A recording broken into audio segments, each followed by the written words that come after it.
She brought home a 140-pound Bullmastiff to fill an empty house. Within a week, he had claimed her sofa, her bed, and both her feet.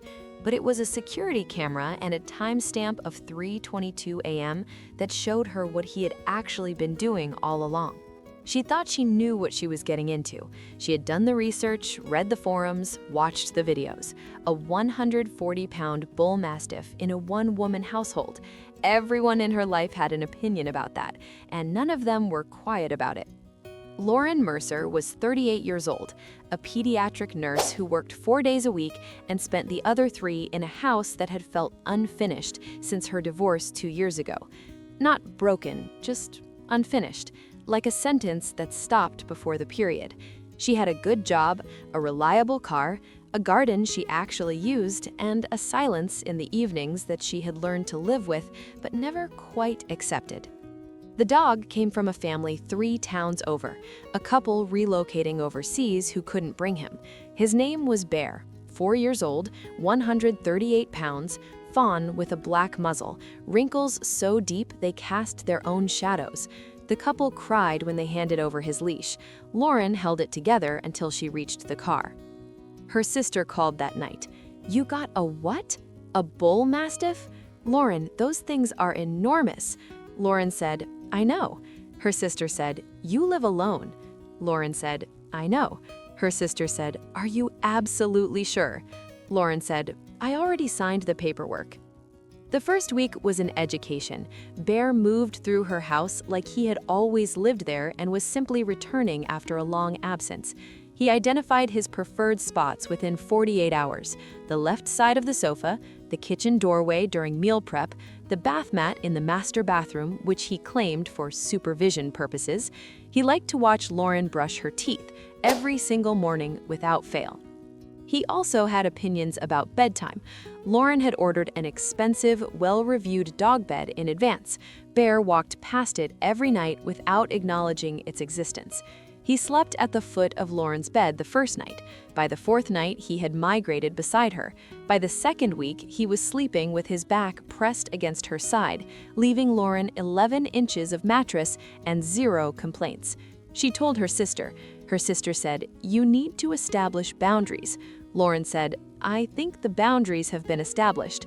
They're just his." But something else happened in that first month that Lauren hadn't read about in any forum. Bear watched her.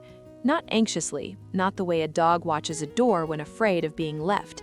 He watched her the way someone watches a person they have decided to take seriously.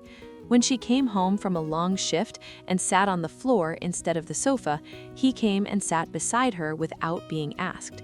When she was on the phone and her voice changed, he lifted his head from wherever he was and looked at her until she finished. When she laughed, his tail moved even if he had been asleep 2 seconds before.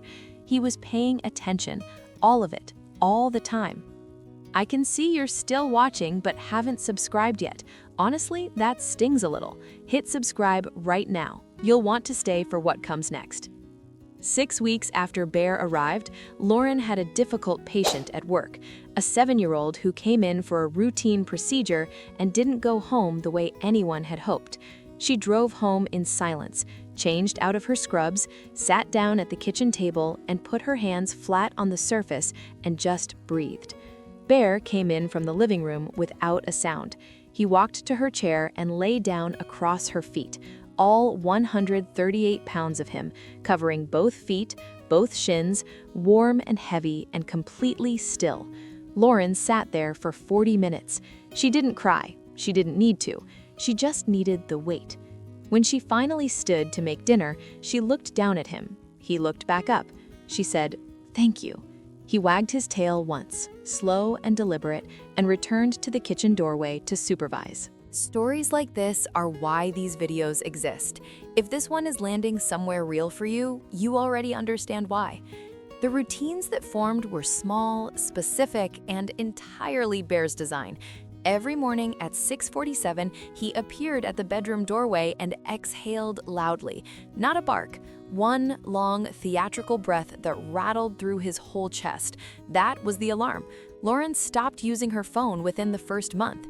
Every evening before dinner, he brought her one item from the living room: a throw pillow, a TV remote, a single sock that was never hers. She started keeping a basket by the sofa to hold the offerings.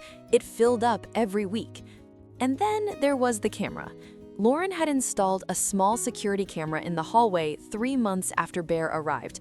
Not because of the dog, because a neighbor's car had been broken into twice and the landlord had recommended coverage. She set it up on a Thursday and largely forgot about it.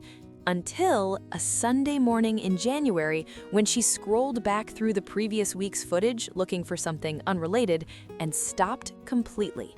Every night, without exception, at 3:22 a.m., Bear got up from the bed, he walked to the front door and stood there, listening, for exactly 9 seconds. Then to the living room window, looked out, then back down the hallway past the bathroom. Then he stopped outside Lauren's bedroom door and stood there looking in, just looking for about 30 seconds. Then he turned and walked back to the bed and lay down. The whole circuit took 4 minutes and 11 seconds, every single night for 3 months, while Lauren slept, while the house was quiet and dark, while she had absolutely no idea it was happening. She watched the footage 4 times. Then she sat down on the living room floor, which she hadn't done since the first week, and Bear came and pressed his side against hers and stayed there without moving.